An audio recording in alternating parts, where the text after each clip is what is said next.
Assalamualaikum warahmatullahi wabarakatuh. Pada kesempatan kali ini saya akan memaparkan materi mengenai analisis gas darah. Sebelumnya perkenalkan saya Novelin Sisilia Dorcas Wijayamita dengan NIM B1D1190007 kelas 2019A. Adapun pokok pembahasan pada materi kali ini, yang pertama yaitu konsep homeostasis, yang kedua konsep keseimbangan asam basa, yang ketiga pengambilan sampel analisis gas darah, dan yang keempat cara kerja analisis gas darah. Pendahuluan, analisa gas darah adalah pemeriksaan untuk melihat kadar oksigen dan kadar karbon dioksida di dalam darah. Pemeriksaan ini juga dilakukan untuk mengukur kadar pH di dalam tubuh. Hasil pemeriksaan analisa gas darah akan memberikan gambaran mengenai kerja paru, ginjal, dan juga jantung. Analisa gas darah dilakukan dengan melihat gas darah yang berasal dari pembuluh darah arteri. Adapun tujuan dari analisa gas darah ini, yang pertama, untuk mengevaluasi fungsi paru-paru atau respirasi, yang kedua, memantau pengobatan, yang ketiga, mengevaluasi fungsi ginjal, dan yang keempat, untuk gangguan metabolik. Yang pertama, mengenai konsep homeostasis, di sini perlu ditekankan bahwa cairan dan elektrolit sangat diperlukan di dalam tubuh untuk menjaga kondisi tubuh tetap sehat. Karena apabila kondisi tubuh manusia kekurangan cairan dan elektrolit, maka sistem organ yang ada di dalam tubuh pun akan bekerja abnormal dan banyak penyakit akan mudah menyerang tubuh manusia. Salah satunya yaitu pada sistem pencernaan, penyakitnya berupa muntah dan juga diare. Homeostasis merupakan pemeliharaan keadaan lingkungan internal yang stabil dan dinamik. Dinamik di sini maksudnya perubahannya terjadi secara terus-menerus, dan stabil artinya perubahannya tidak menyimpang jauh dari tingkat konstan atau tetap.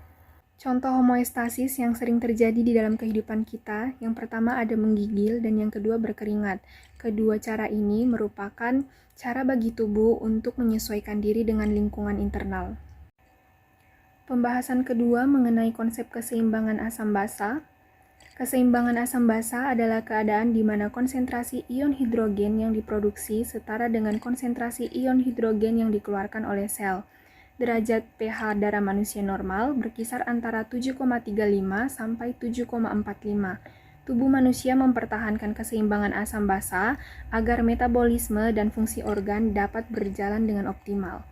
Keseimbangan asam basa di dalam tubuh manusia diatur oleh dua organ, yaitu paru-paru dan ginjal. Selanjutnya, faktor yang mempengaruhi asam basa, yang pertama ada sistem buffer yang berguna untuk mencegah perubahan pH. Salah satu contoh buffernya yaitu buffer bikarbonat. Yang kedua, sistem paru. Paru-paru di bawah kendali medula otak, mengendalikan karbon dioksida dan juga mengendalikan kandungan asam karbonik dari cairan ekstraseluler. Yang ketiga ada sistem ginjal. Ginjal dapat mengatur keseimbangan dari asam basa dengan sekresi dan reabsorpsi ion hidrogen dan ion bikarbonat.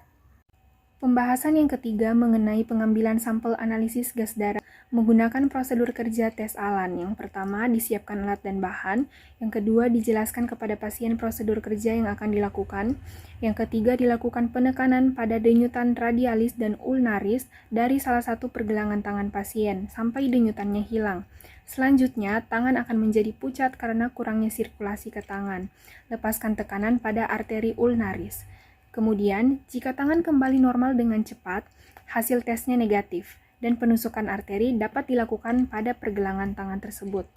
Tetapi, jika dilakukan pelepasan tekanan pada arteri ulnaris dan tangan tetap pucat, artinya sirkulasi ulnaris tidak adekuat, hasil tesnya positif, dan pergelangan tangan lain yang harus dites.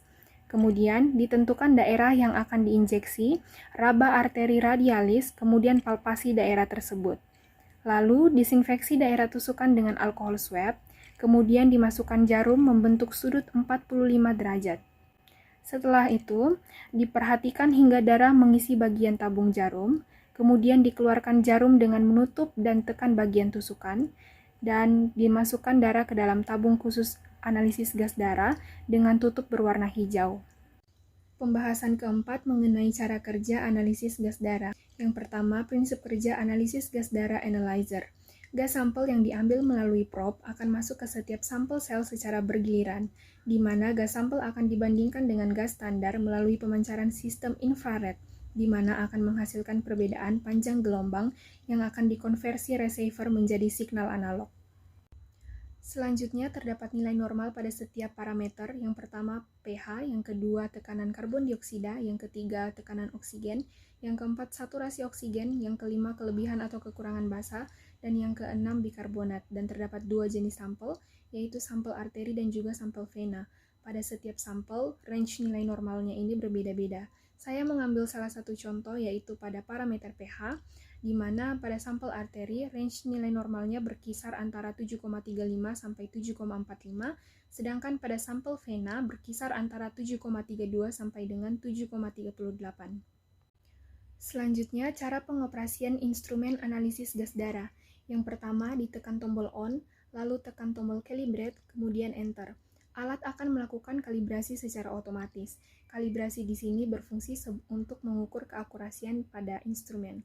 Selanjutnya, tekan status untuk mengetahui kondisi pH, tekanan karbon dioksida, tekanan oksigen dalam kondisi yang baik. Selanjutnya, tekan tombol analyzer, selang penghisap akan keluar secara otomatis, kemudian masukkan sampel hingga terhisap secara otomatis oleh selang. Selanjutnya, masukkan ID sampel dan juga data pasien, kemudian alat akan menghitung secara otomatis dan hasil akan keluar melalui printer. Selanjutnya, faktor yang mempengaruhi pemeriksaan analisis gas darah, yang pertama yaitu gelembung udara. Tekanan oksigen udara adalah 158 mm air raksa. Jika terdapat udara dalam sampel darah, maka cenderung menyamakan tekanan. Yang kedua, antikoagulan. Antikoagulan dapat melarutkan konsentrasi gas darah dalam tabung. Dan yang ketiga, metabolisme. Sampel darah masih merupakan jaringan yang hidup. Sebagai jaringan hidup, tentu membutuhkan oksigen dan juga akan menghasilkan karbon dioksida. Kesimpulan pada pembahasan materi kali ini mengenai analisis gas darah, yaitu analisis gas darah merupakan bagian penting untuk mendiagnosis dan mengelola status oksigenasi dan keseimbangan asam basa pasien. Homeostasis menstabilkan tubuh dengan mengatur lingkungan internal. Hal ini diperlukan tubuh untuk berfungsi sebagaimana mestinya. Tubuh manusia cenderung bersifat basa atau alkali. Jika kelebihan kadar asam, maka akan menimbulkan beberapa penyakit. Oleh karena itu, sangat penting menjaga kadar keseimbangan asam basa. Salah satu instrumen yang dapat digunakan untuk pemeriksaan gas darah ialah analyzer blood gas atau analyzer gas darah. Sekian pemaparan materi saya pada kali ini mengenai analisis gas darah. Kiranya bermanfaat bagi kita semua. Terima kasih.